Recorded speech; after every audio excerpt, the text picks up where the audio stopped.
சென்னை கிழக்கு கடற்கரை சாலையில் நள்ளிரவில் காரில் சென்ற பெண்களை கட்சி கொடியுடன் மற்றொரு காரில் துரத்தி சென்று தொல்லை கொடுத்த குற்றவாளிகளை பிடிக்க காவல்துறையினர் 4 தனிப்படைகள் அமைத்து விசாரித்து வருகிறார்கள்.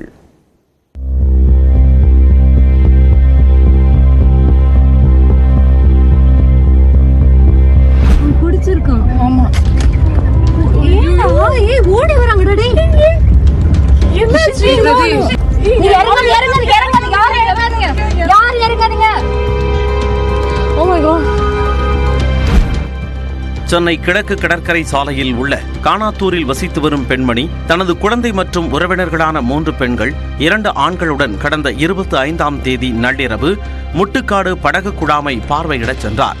அங்கு ஏற்கனவே 2 கார்களில் இருந்த இளைஞர்களை பார்த்ததும் அங்கிருந்து தங்களது காரை எடுத்துக்கொண்டு அக்கறையில் உள்ள தனியார் உணவகத்திற்கு புறப்பட்டனர். கானாத்தூர் காவல் நிலையத்தை கடந்த நிலையில் அந்த காரை கட்சி கொடி கட்டிய காரில் வந்த இளைஞர்கள் நடுரோட்டில் வழிமறித்தனர். அந்த காரில் இருந்து இளைஞர் ஒருவர் பெண்கள் பயணித்த காரை நோக்கி ஓடி வந்து அச்சுறுத்தும் விதமாக நடந்து கொண்டார். இதனால் அதிர்ச்சி அடைந்த பெண்கள் கூச்சலிட்டனர்.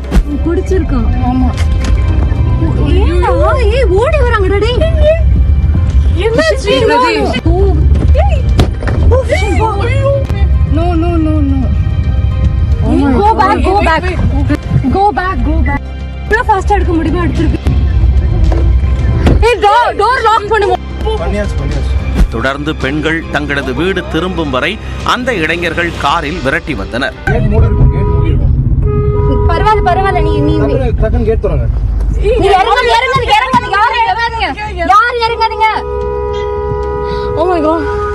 இது குறித்து பாதிக்கப்பட்ட பெண்கள் கடந்த 26ஆம் தேதி கானாத்தூர் காவல் நிலையத்தில் புகார் அளித்தனர். அதன் மீது வழக்கு பதிவு செய்யாமல் காவல்துறையினர் கிடப்பில் போட்டதாக தெரிகிறது. இந்நிலையில் பெண்கள் காரில் செல்லும் போது இளைஞர்கள் துரத்தி சென்ற வீடியோ காட்சி வெளியாகி பெரும் அதிர்வலையை ஏற்படுத்தியது. வீடியோவின் உண்மைத்தன்மை குறித்து காவல்துறையினர் தீவிர விசாரணை மேற்கொண்டனர். பெண்கள் சென்ற கார் இளைஞர்களின் காரை உரசி சென்றதாகவும் அதற்கு நியாயம் கேட்கவே இளைஞர்கள் காரை விரட்டிச் சென்றதாகவும் முதற்கட்ட விசாரணையில் தெரியவந்தது. இதுகுறித்து நியூஸ் 18 தமிழ்நாடு தொலைக்காட்சி தரப்பில் பாதிக்கப்பட்ட பெண்ணிடம் விளக்கம் கேட்டபோது தங்கள் மீதான குற்றச்சாட்டுகள் பொய்யானவை என்றும் யார் காரையும் உரசிவிட்டு செல்லவில்லை என்றும் தெரிவித்தார்.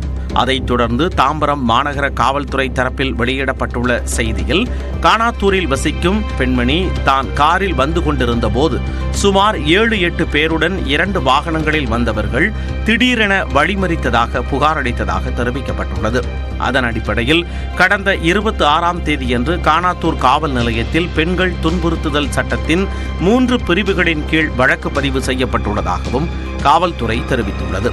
இச்சம்பவம் தொடர்பாக கிழக்கு கடற்கரை சாலையில் உள்ள CCTV காட்சிகள் சேகரிக்கப்பட்டு விசாரணை நடந்து வருவதாகவும் குற்றவாளிகளை பிடிக்க 4 தனிப்படைகள் அமைக்கப்பட்டுள்ளதாகவும் தாம்பரம் மாநகர காவல்துறை தெரிவித்துள்ளது. இந்நிலையில் புகார் அளித்த பெண்ணின் பெயர், வாகன எண் உள்ளிட்ட தனிப்பட்ட விவரங்களை திமுக அரசின் காவல்துறை வெளியிட்டதற்கு எதிர்க்கட்சித் தலைவர் எடப்பாடி பழனிசாமி கண்டனம் தெரிவித்துள்ளார். அண்ணா பல்கலைக்கழக வழக்கில் முதல் தகவல் அறிக்கை வெளியான போது தொழில்நுட்ப கோளாறு என்றவர்கள் இதற்கு என்ன பதில் சொல்ல போகிறார்கள் என்று வினவியுள்ளார். பெண்கள் யாருமே தைரியமாக வந்து அதுவும் திமுகவினரை எதிர்த்து புகார் அளித்துவிடக் கூடாது என்பதுதான் ஸ்டாலின் மாடல் அரசின் கொள்கை முடிவா என்றும் எடப்பாடி பழனிசாமி காட்டமாக கேள்வி எழுப்பியுள்ளார்.